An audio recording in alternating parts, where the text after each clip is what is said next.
sois rempli de ta puissance, sois rempli de ta présence. Oh, Saint-Esprit de Dieu,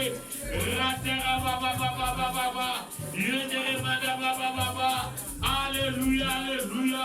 Molimola Tata, Nazo Bengayo, Nazo Bengayo, Nazo Bengayo, Nazo Bengayo. Alléluia, alléluia. Oh, Chata Baba, comme le jour de la Pentecôte. Amen. La parole du Seigneur. Amen. Prenons place. Alléluia. Ici, nous sommes dans un contexte où on nous parle d'une histoire. Alléluia. Amen. Il est dit, Jésus était à Béthanie. Nous savons dans l'histoire de la Bible, quand on parle de Béthanie, on voit l'histoire de la famille de Lazare. Là où il y a Marie, Marthe et leur frère Lazare. Alléluia. Amen. Lazare qui était ressuscité par Jésus quand il était mort après 4 jours. Alléluia. Amen. Donc, Jésus dans son habitude, il allait toujours se reposer à Béthanie, dans cette famille-là de Marie et Lazare. Alléluia. Enfin, je voulais d'abord dire à l'église. Quand nous venons à l'église, la première des choses à comprendre, l'église est une famille. Amen. Alléluia. L'église d'abord est une famille. La façon dont tu vois ta famille biologique, tu dois considérer aussi l'église comme ta famille. Ton frère, ta sœur qui est dans ces lieux, il est vraiment ton frère et c'est plus que même du sang. Parce que la Bible dit, ton frère spirituel dans la foi est plus que ton frère dans la chair. Dans l'église d'abord c'est une famille. Si nous considérons l'église comme une famille, il n'y aura pas assez de problèmes entre nous. Alléluia. Amen. Il peut y avoir aussi des problèmes, comme dans toute autre famille.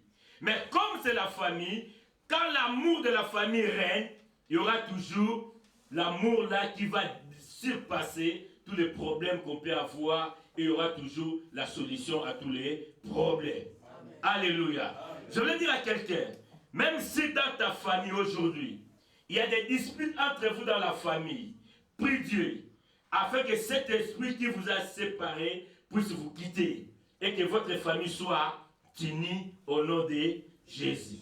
Car la Bible dit, une corde à 3 fils vaut mieux qu'une corde à 1 fil.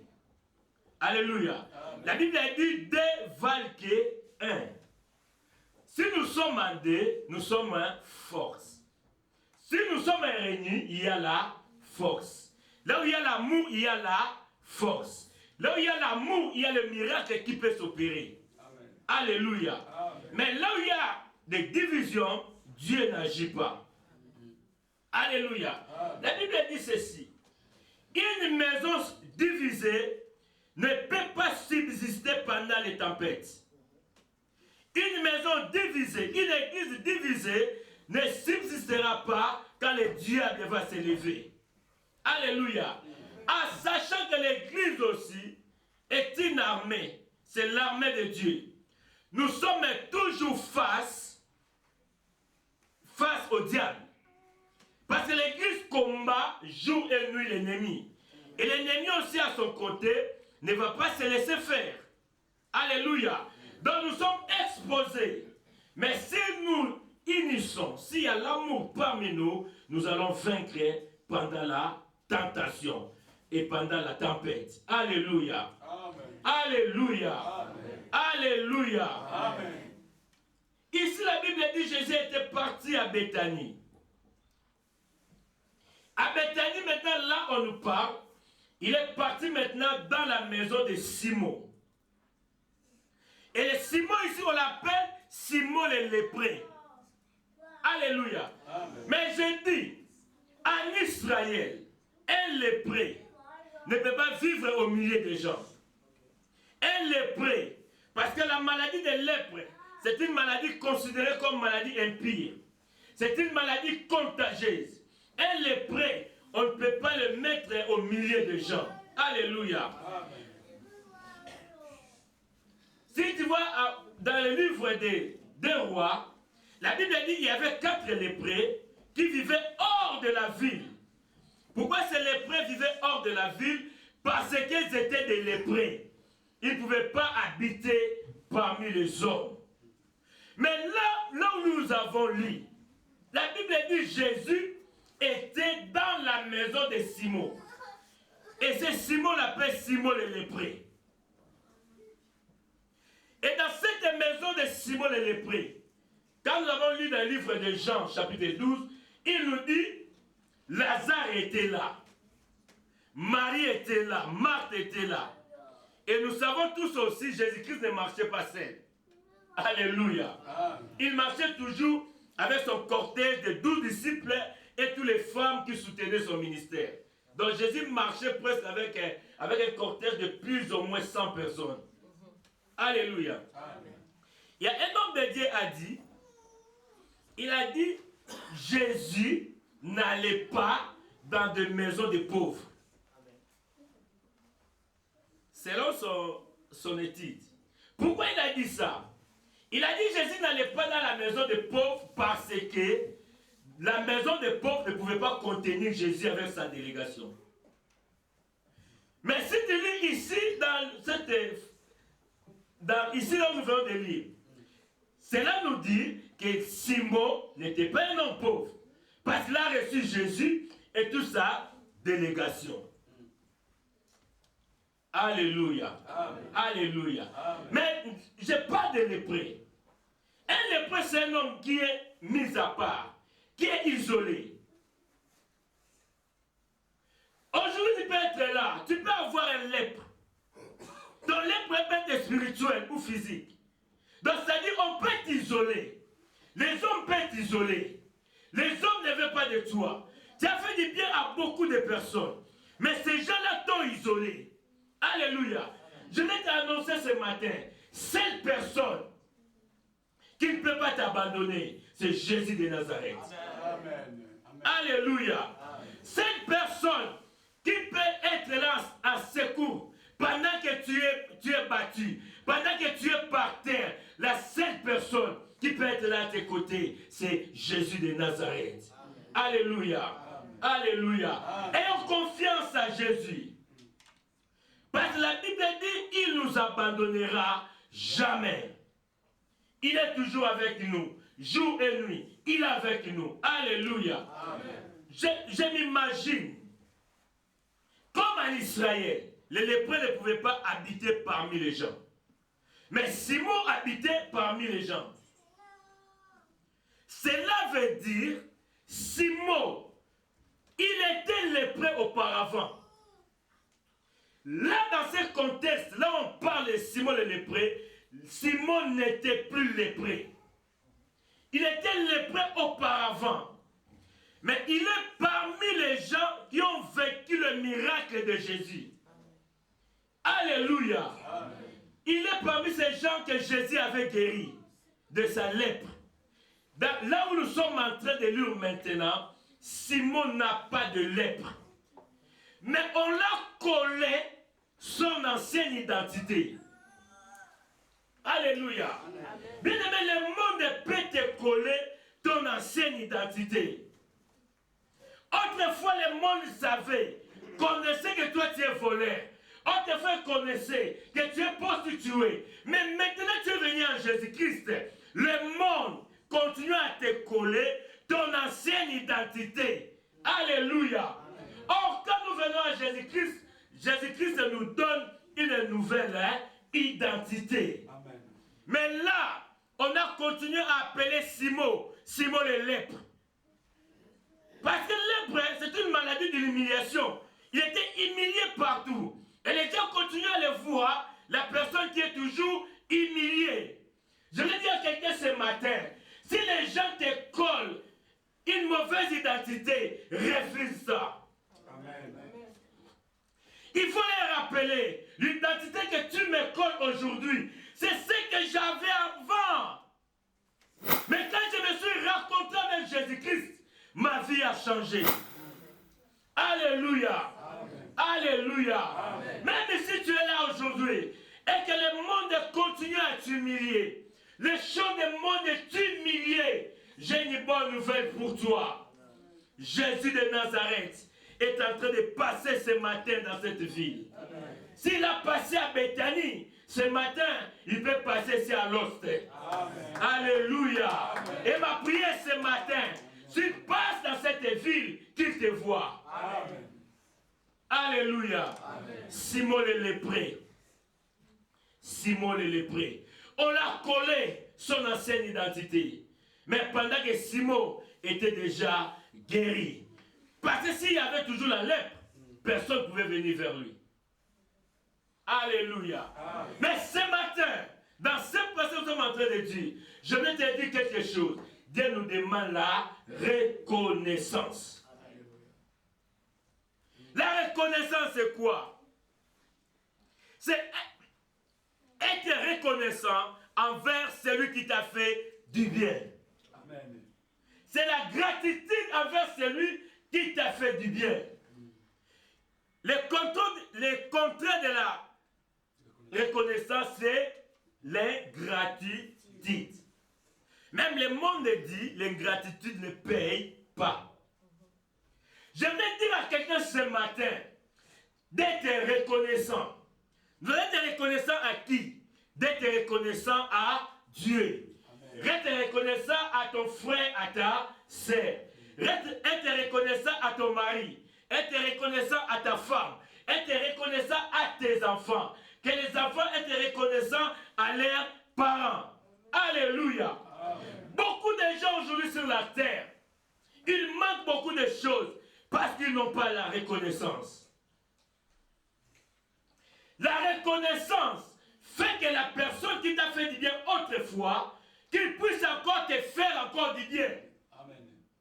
Même envers Dieu. Si tu es reconnaissant envers Dieu, cela pousse à Dieu de te faire encore du bien. Alléluia. Amen. Alléluia. Amen. Toute personne que Dieu a fait du bien. Voilà pourquoi j'avais posé la question. Si parmi nous il y a quelqu'un que Dieu a déjà fait du bien. Parce que Dieu nous demande la reconnaissance. Alléluia. Amen. Vous savez, ici sur la terre, il y a beaucoup de gens aujourd'hui qui ne savent pas maintenant faire du bien à d'autres personnes à cause de l'ingratitude des autres personnes que lui, il avait aidé autrefois. Comme des retours, il n'a rien vu de retour de cette personne et tu as rendu cette personne incrédule. Et les autres personnes qui viennent après toi, ils ne bénéficient pas de la bonté de cette personne-là. Mais je voulais dire à quelqu'un ce matin, si tu as fait du bien aux gens, si tu as aidé beaucoup de gens, et que de retour, il n'y a pas la reconnaissance, ne change pas ton attitude. Reste ce que tu es. Alléluia. Moi je dis souvent, avoir un mauvais cœur, on ne l'apprend pas, mais on est avec. Il ne faut pas que les choses que tu vois sur cette terre puissent changer l'état de ton cœur. Si tu es une personne qui sait aider les autres, si tu es une personne qui sait faire du bien, continue à faire du bien. Amen. Dieu te bénira. Amen. Alléluia. Amen. La Bible dit que celui qui fait du bien, fait du bien. Et celui qui fait du mal, qu'il continue à faire du mal. Alléluia. Mais l'Église, j'aimerais nous appeler tous à la reconnaissance. Il y a une expression qu'on dit sur la terre. On ne crache pas sur la main qui t'a nourri. La personne qui t'a fait du bien autrefois, tu ne peux pas cracher sur sa main. Alléluia. Parce que la main qui t'a donné aujourd'hui, demain cette main-là peut aussi te donner. Mais si tu craches sur cette main, demain cette main-là ne te donnera pas. Alléluia. Soyons reconnaissants. Si on t'a fait du bien, soyez reconnaissants. Toi aussi, si tu fais du bien aux gens, et que de retour, il n'y a rien de retour, bien-aimé, ne change pas. Pourquoi je dis ne change pas? Parce que quand tu fais du bien, n'attends pas aux hommes aussi de te faire du bien. Mais il faut attendre que le Dieu que tu pries puisse te faire du bien. faire le bien, ta bénédiction aussi s'arrête. L'ennemi, le diable, vous savez le diable, quand il nous voit faire du bien, quand il nous voit prospérer, il est jaloux de ça. Il vient faire toutes les rises afin que toi tu arrêtes de pratiquer le bien parce qu'il sait, si tu continues à faire du bien, tu seras béni. Mais si tu arrêtes de faire du bien, et c'est toi-même qui as aussi arrêté ces robinets-là qui coulaient. Alléluia. Amen. Écoutez, un jour les enfants de Dieu se sont réunis devant Dieu. Satan aussi est venu vers eux. Et Dieu demanda à Satan, toi d'où viens-tu? Satan dira à Dieu, je viens de parcourir la terre. Tu viens de parcourir la terre? Oui. Dieu demanda à Satan, as-tu vu mon serviteur Job? On te demande, as-tu vu mon serviteur Job? Écoute la réponse du diable. Parce que tu l'as béni.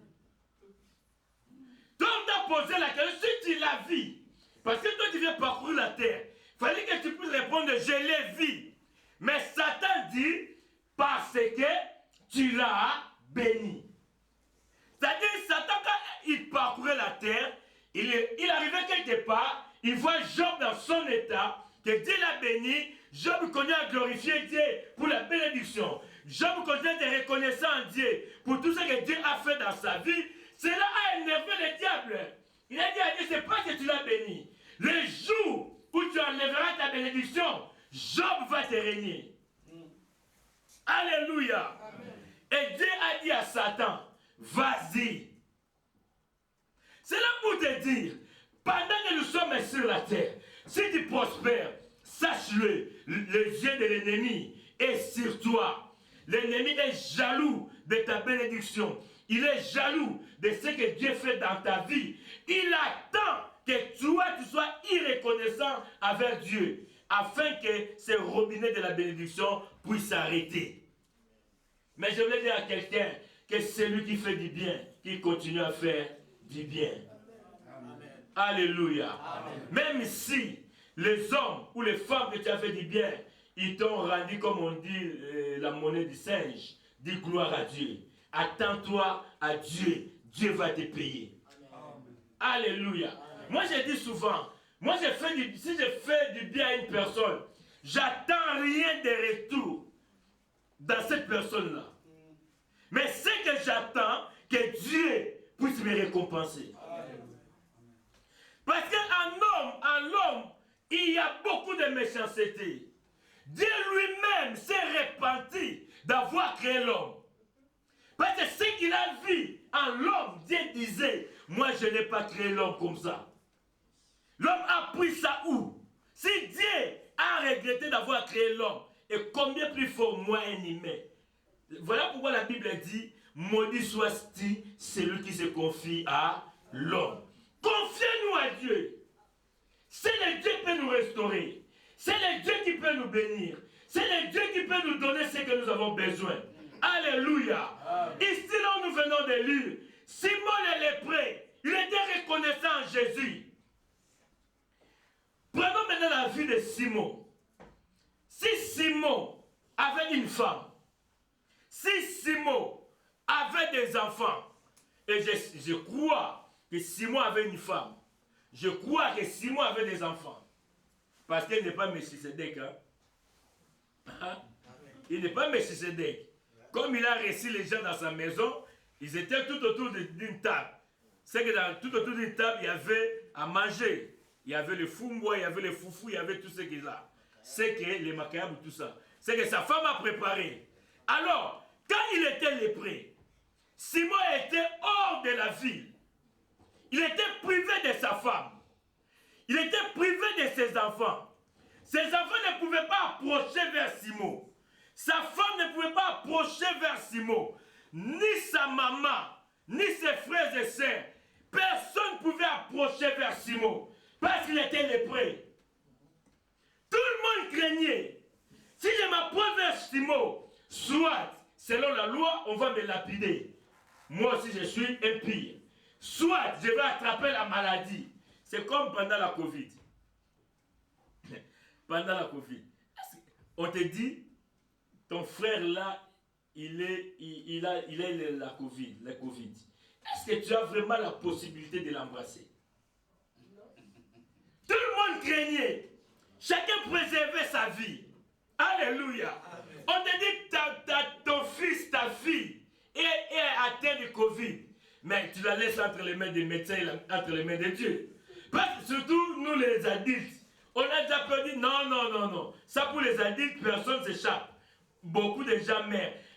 Le matin, quand j'allais au travail pendant les Covid, parce que je travaillais toutes les périodes de Covid, le matin, quand j'entre dans la voiture, je mets l'information. C'est là où j'avais eu beaucoup de peur. C'était comme le pronostic d'une match de football. En France, il y a 80 morts aujourd'hui. En Belgique, aujourd'hui, il y a 150 morts. Au Canada, il y a 200 morts. Donc, tu te réveilles, première information, on te dit, les gens sont en train de mourir. Et dans ton esprit, tu dis, c'est quand maintenant mon tour. Alléluia. Je vais vous faire rire un peu. Moi, j'étais déjà mort pendant la Covid. Quand la Covid a commencé en 2020, là, au mois de février, récemment au mois de février, il y a un collègue qui vit à côté de moi, on travaille ensemble. Il avait la voiture, c'est moi qui l'ai transporté dans ma voiture pour aller au travail. Et pendant que je l'ai transporté dans ma voiture, là, la Covid a commencé déjà à se ravager en Italie, ça avance petit à petit. Or, lui, comme il aimait trop tous les trucs là des manifestations, il y avait, en février, il y a quoi, si c'est carnaval ou quoi là en février. Il était dans le carnaval ici en Innove, il était là dedans. Ah, il avait attrapé la Covid. Moi, je ne savais pas. Et on partait avec, lui il est là, moi je suis ici. Moi je conduisais. Deuxième jour, je la vois commencer à tousser. Bon, comme ce n'était pas encore fréquent en Belgique, hein, on savait que ça va arriver. Donc lui, il était parmi les premiers, dans notre société, c'est lui qui était la première personne à attraper le Covid. Le deuxième jour, mais je ne me sens pas bien. Troisième jour, on est parti au travail, il n'arrivait pas au travail. La personne a soupçonné que c'est Covid. Moi, je la prends dans la voiture. Je l'ai ramené juste dans sa maison, il n'arrive même pas à marcher. Comme je ne savais pas aussi les symptômes de la Covid, tout ça. Il est parti chez lui à la maison, il arrive chez lui à la maison, il n'arrivait pas à se lever. Il a appelé des médecins, ils ont venu, ils lui ont dit qu'il a la Covid. Et il appelle au travail pour dire qu'il a attrapé Covid. Et on était dans le briefing au travail avant de commencer, on nous annonce qu'Éric est atteint de Covid. Maintenant, la personne qui nous dit Éric est atteint de Covid, moi je me vois maintenant là avec Éric. J'ai dit Aïe, le prochain tour, c'est moi. Donc, je me suis déjà fait des imaginations. Comment ça sera mon deuil, comment ça... Mais, parce que la Covid tuée. Et ce qui est plus grave, j'étais en bonne forme. Mais j'ai perdu quand même l'odorat et le goût. Je me disais, maintenant, ça reste que puisse se manifester. Mais au travail aussi, je disais à personne qu'il était toujours avec moi. Parce que je disais, si je dis, les gens vont aussi m'isoler. Je me suis resté là. Mais dans ma tête, j'étais déjà mort. Alléluia. Alléluia. Et je l'appelle. Je l'appelle.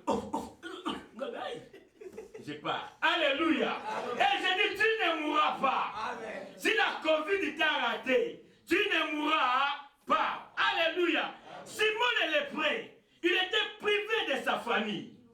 Mais un jour, Jésus s'est raconté avec Simon le lépreux. Jésus l'a guéri. Jésus l'a rendu la vie. Jésus l'a rendu chez sa famille. C'est que Simon le lépreux a perdu autrefois. C'est Jésus qui l'a rendu. Alléluia. Les enfants qui avaient privé de leur père, qui étaient privés de leur père, la femme qui était privée de leur mari, grâce à Jésus, Jésus l'a rendu. Jésus a rendu leur père. Jésus a rendu son mari. Alléluia. Et pour Simon le lépreux, il a dit, je peux être indigne vers cet homme. Il a écouté, il a entendu parler que Jésus est en train de passer à Béthanie. Il a dit, pour moi, Simon, Jésus là ne peut pas passer. Il doit venir chez moi, afin que je sois reconnaissant envers lui, tout ce qu'il a fait dans ma vie. Alléluia. Amen. Et la famille de Simon était contente de recevoir Jésus. Parce que grâce à cet homme, que notre Père vit encore. Grâce à cet homme, que mon mari vit encore. Grâce à cet homme, que mes frères, les frères et les sœurs de Simon, dit notre frère vit encore. Alléluia. Nous devons être reconnaissants. Même avec les petites choses que Dieu fait dans nos vies, nous devons être reconnaissants. Alléluia. La Bible dit, sur cette table, il y avait aussi Marie, Marthe et Lazare. En sachant que là, Lazare était déjà mort. Et Jésus avait déjà ressuscité Lazare. La famille de Lazare ne pouvait pas aussi rester indigne. Pour voir, nous avons entendu parler de Jésus dans notre ville. Et nous puissions les laisser comme ça. Parce que si notre frère Lazare vit, c'est à cause de cet homme. Lazare lui-même, il dit, si je vis aujourd'hui, moi qui étais mort, moi qui étais délaissé, on m'a enterré, mon histoire était déjà finie. Mais si je vis, c'est à cause de cet homme de Jésus. Je ne peux pas attendre de parler de Jésus et rester indigne, et rester calme. Non, quand j'entends parler de Jésus, je dois m'approcher vers Jésus. Amen. Alléluia. Bien-aimé, quand tu viens à l'église, tu attends parler de Jésus. Ne restez pas comme ça. Il faut élever ce Jésus. Commence à réaliser d'abord qu'est-ce qu'il a fait dans ta vie. Commence à réaliser d'abord qu'est-ce qu'il a fait dans la vie de tes enfants. Comment est-ce que je peux rester comme ça indigne, sans toutefois le louer, sans toutefois lui dire merci. Parce que c'est grâce à lui que je vis. Grâce à lui que je suis ce que je suis aujourd'hui. Alléluia. Amen. Alléluia. Amen. Combien de personnes que nous sommes nés ensemble, mais en ces jours, ils sont morts. Combien des amis qu'on était ensemble même dans ce pays, mais aujourd'hui, ils sont morts. Mais Dieu là nous a préservés. Il nous a donné la vie. Soyons reconnaissants vers ce Dieu-là. Amen. Alléluia. Amen. Soyons reconnaissants vers ce Dieu-là. Alléluia. Amen. Moi, j'ai dit souvent, j'étais quelque part en Afrique. Si je peux être ce que je suis aujourd'hui, d'abord, j'ai dit gloire à Dieu. Et deuxièmement, j'ai dit gloire à ma sœur qui m'a fait venir dans ce pays. Parce que peut-être si Dieu ne l'avait pas utilisé, je ne sais pas qui je serais aujourd'hui. Mais Dieu l'a utilisé. Chaque fois dans ma prière, j'ai dit bénis cette dame. Amen. Alléluia. Amen. Bénis cette dame.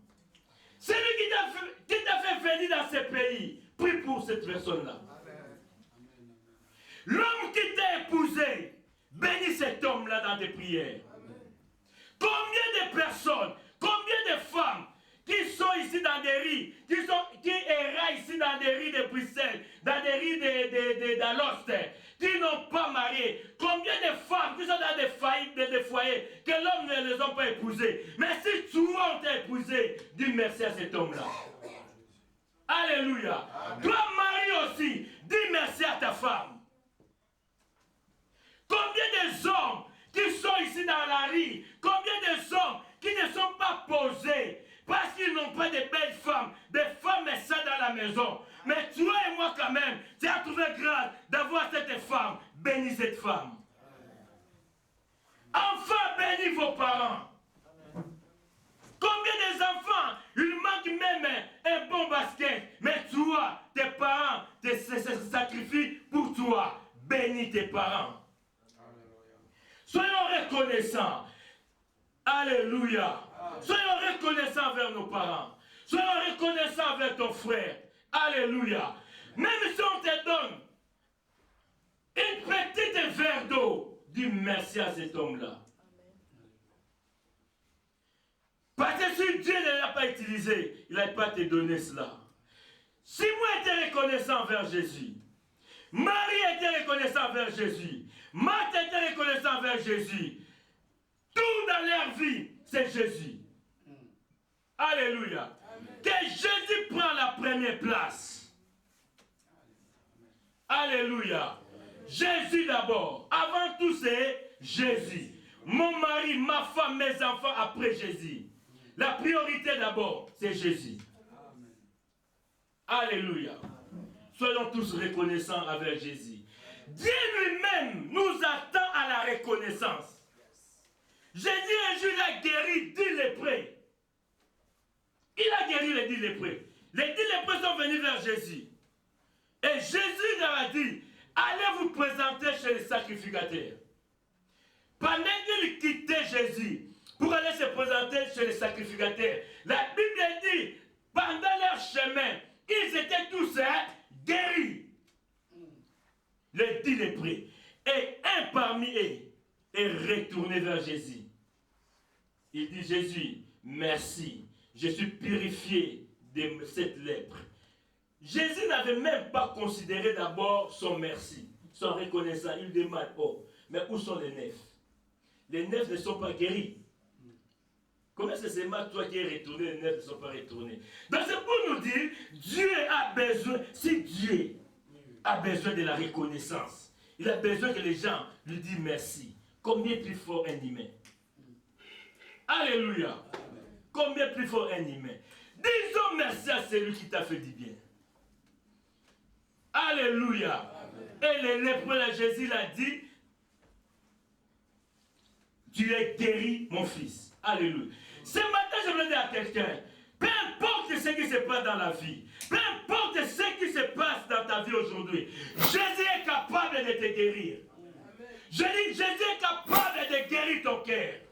Peu importe ce qui se passe dans ton cœur, peu importe la douleur que tu sens, Jésus est capable ce matin de consoler les cœurs. Alléluia. Parce qu'il est là pour ça. Alléluia. Soyons reconnaissants envers Jésus. Alléluia. Ne laissez pas à tes côtés les gens comme des Judas puissent demeurer à tes côtés. Vous savez, il y a des gens, des amis, qui peuvent te faire rater ta destinée. Les gens comme des Judas. La Bible dit, pendant qu'ils étaient à la maison de Simon, ils mangeaient. Jésus était là. Lazare était là. La famille de Lazare était là. Ses disciples étaient là. Judas aussi était là. Jésus avait guéri la sœur de Lazare qui était autrefois prostituée. C'est Jésus qui l'avait délivré. Et il a rendu sa valeur. Alléluia. Parce que vous savez, pendant que nous vivons dans cette terre, si on te dit que cette personne-là est prostituée, vous voyez comment les gens peuvent commencer à les regarder. Avec un œil là un peu bizarre. Ah, celui-là, c'est comme si c'est une personne inutile. Mais Jésus maintenant a guéri Marie de cette maladie-là de la prostituée. Et c'est pour cela que Marie s'est attachée à Jésus. Et Jésus a rendu sa valeur. La valeur qu'il avait perdue autrefois, c'est Jésus qui l'a rendue. Et Marie, chaque fois qu'il attendait parler de Jésus, il ne restait pas indigne. Elle venait toujours. La Bible dit dans cette réunion, dans cette rencontre-là, Marie aussi était là. Mais la chose la plus grave, parce que Judas aussi était là. Il a dit, Marie est venue avec son parfum pour parfumer le pied de Jésus. Si tu lis dans la Bible, sur les commentaires de la Bible, il est dit, à la Saint-Testament, ils vendaient les parfums comme si. Tu vas quelque part d'autre, tu achètes la boîte. Et avec la boîte là, tu vas dans une autre place pour aller charger les parfums, pour aller acheter les parfums. Alors, le parfum aussi, si le parfum coûte cher, tu dois aussi chercher la boîte qui coûte cher pour valoriser ton parfum. Et il est dit, Marie est allée chercher la boîte et il a acheté son parfum. Et le parfum des nard, la Bible dit c'est le parfum le plus cher. Selon les gens qui ont étudié la Bible, et tout ça, ils disent que ce parfum-là coûtait au moins un prix de salaire d'une personne pour un mois. Donc, c'est-à-dire, Marie a pris tout ce qu'il avait comme réserve, comme son salaire. Il a acheté et la vase et le parfum. Juste parce qu'il savait ce que je suis aujourd'hui, c'est Jésus. Elle est venue vers cette parfum-là. Elle a commencé à parfumer les pieds de Jésus. Et s'est humiliée devant Jésus. Mais la Bible dit, Judas n'était pas content de voir ça. Il dit, mais pourquoi tu gaspilles ce parfum? Mais dans le livre des gens, nous avons lu, Judas n'a pas dit ça pour aider les pauvres. Parce qu'ici, dans le livre de Marc, il a dit, pourquoi nous n'avons pas vendu ce parfum et prendre de l'argent et aider les pauvres. Mais Jean dit, il n'avait pas l'intention d'aider les pauvres. Mais son problème, c'était quoi? Comme c'est lui qui gardait la bourse, c'est lui qui gardait l'argent de Jésus. Il volait l'argent dans leur caisse. Son problème était, on peut vendre cet parfum, et quand on va vendre, moi je peux prendre la commission. Ça, c'était le problème de Judas. Mais il se cache pour dire, on devait vendre le parfum pour aider les pauvres. Alléluia. Jésus a dit à Judas, mais quand tu lis ici, la Bible dit, beaucoup qui étaient parmi eux étaient aussi indignes d'avoir cet acte-là. Pour eux, ils avaient vu comme si Marie était en train de perdre quelque chose, de gaspiller quelque chose. Pendant que Marie savait, pour Jésus, je suis prête à tout payer. Pour Jésus, je suis prête à mourir pour Jésus. Alléluia. Mais pour les autres, il est en train de gaspiller. Les gens peuvent te voir fou, folle pour Jésus. Mais toi-même, tu sais pourquoi je suis cet homme. Alléluia. Les gens peuvent te dire, depuis que tu commences à suivre Jésus, rien n'est mal dans ta vie. Il faut leur dire, non, moi-même je sais pourquoi je suis cet homme. Je sais ce que cet homme a fait dans ma vie. Amen. Alléluia. Amen. Marie savait, il a déversé le parfum. La Bible dit, toute la maison est remplie de l'odeur du parfum. Alléluia. Le parfum qui symbolise aussi l'adoration. Quand nous venons dans la maison de Dieu, la maison de Dieu aujourd'hui, on peut les comparer comme maison de Simon.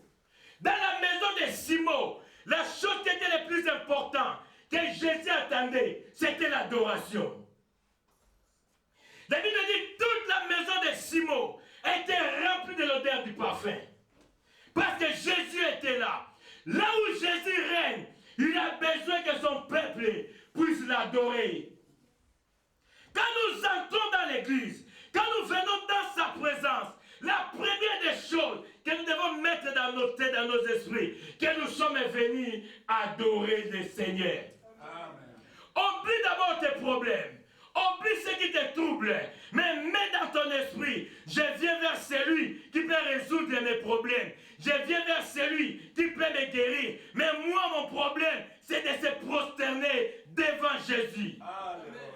Alléluia. Amen. Quand nous sommes à l'église, il ne faut pas compter tes problèmes. Il ne faut pas mettre tes problèmes au devant de toutes choses. Mais ce que tu veux mettre au devant de toutes choses, c'est l'adoration. Amen. Alléluia. L'église est appelée à adorer Dieu.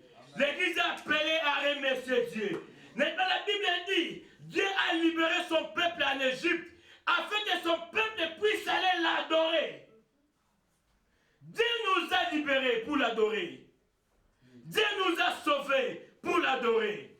Dieu nous donne tout ce que nous avons besoin afin que nous puissions commencer à l'adorer. Alléluia. Écoute une réalité qui est dans l'adoration. Quand ils étaient dans la maison de Simon, ils ont rompu le parfum. Marie a déversé le parfum sur Jésus.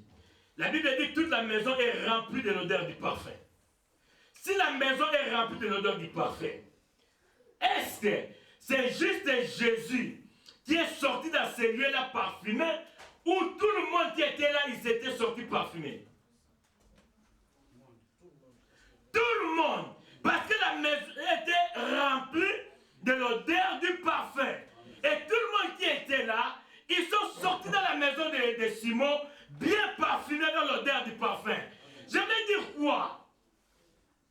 Alléluia. Or, le parfum peut symboliser l'identité de la personne. Alléluia. À l'époque, j'avais un seul parfum que j'utilisais. Un seul parfum. J'utilisais que ce parfum-là. Si je viens chez toi et que je m'assois que dans cette place-là, si je ne suis pas là, quand tu vas t'asseoir là, tu vas sentir l'odeur de mon parfum.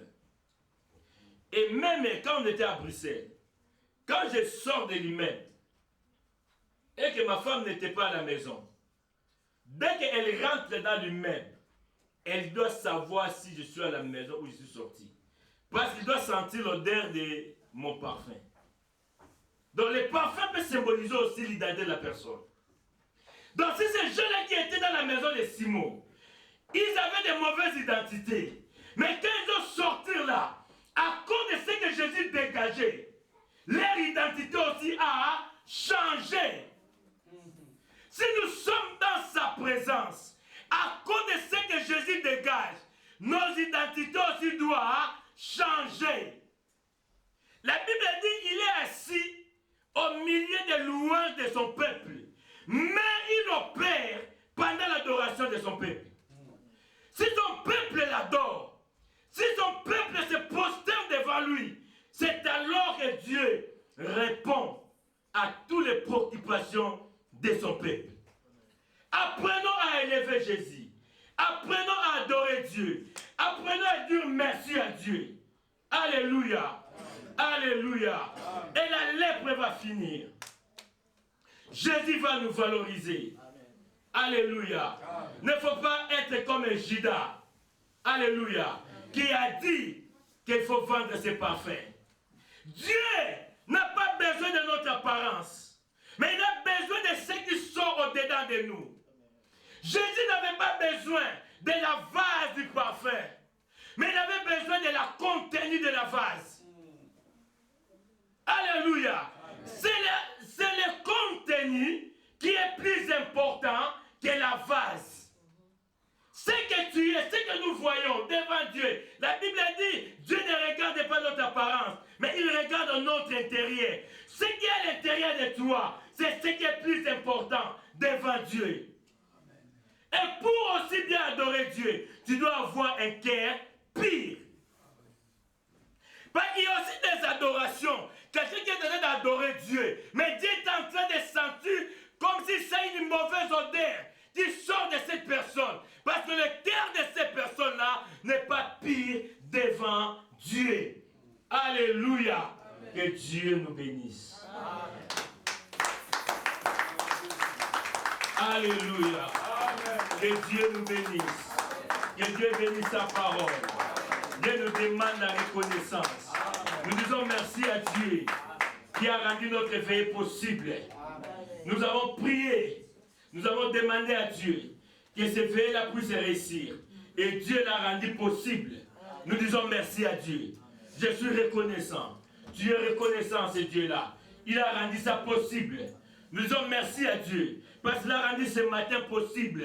Nous disons merci à Dieu. Il fait froid. Le temps n'est pas bon. Mais toi, tu es là. Nous disons merci à Dieu. Alléluia. Ce matin, tu t'es réveillé. J'ai dit merci à Dieu.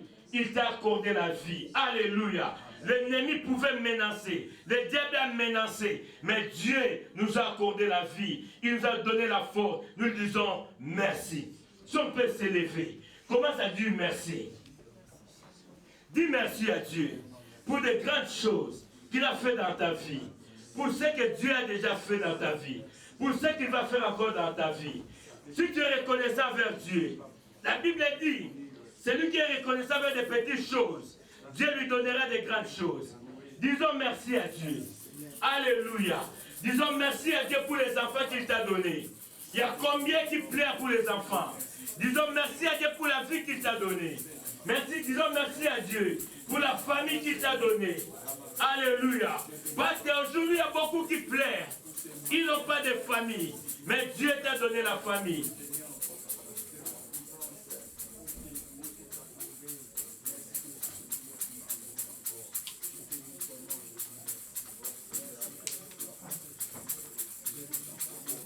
Alléluia. Lèvons tous nos mains. Père, ton nom est plus grand ce matin.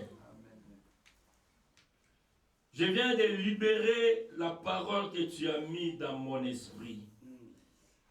Laisse que cette parole puisse fortifier la vie d'une personne parmi nous. Père, ceux qui étaient faibles, les gens qui ont perdu de faire des bienveillances à cause du mal que les autres les ont rendu. Je prie, Père, console leur cœur et que ce mal-là puisse quitter. Au nom de Jésus. Père, je prie pour un cœur qui a pris la décision de ne plus commencer à aider. Je prie pour ce cœur-là ce matin. Que cette décision-là change maintenant. Parce que l'ennemi a voulu empêcher la bénédiction de cette personne. Et je libère un bon cœur maintenant. Tu as dit, j'ôterai de vos cœurs le cœur de pierre.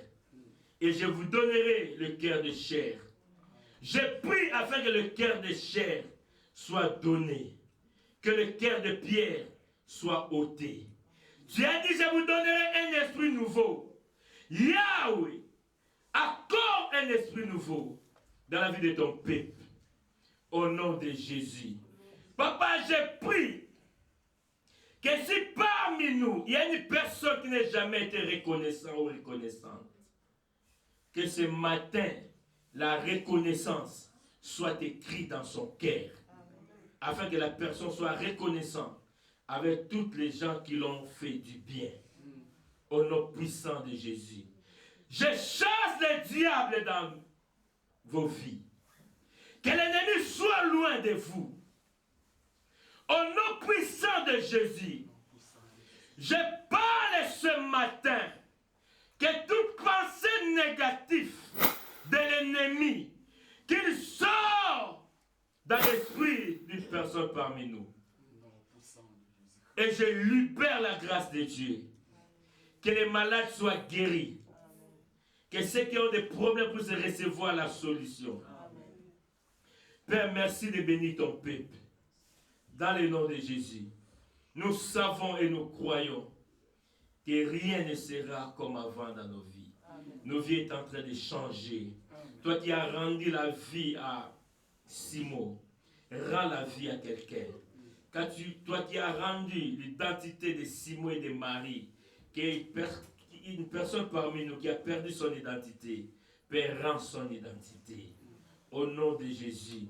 C'est que les gens peuvent voir de la vie de cette personne. Père, je prie ce matin que ta gloire couvre cette personne, afin que la honte soit loin de nous. Au nom de Jésus. N'est-ce pas que tu as dit dans ta parole, ceux qui espèrent à l'Éternel ne seront jamais confondus. Père, ce peuple espère à toi, qu'il ne soit jamais confondu. Dans le nom de Jésus, j'ai ainsi prié. Amen. Amen.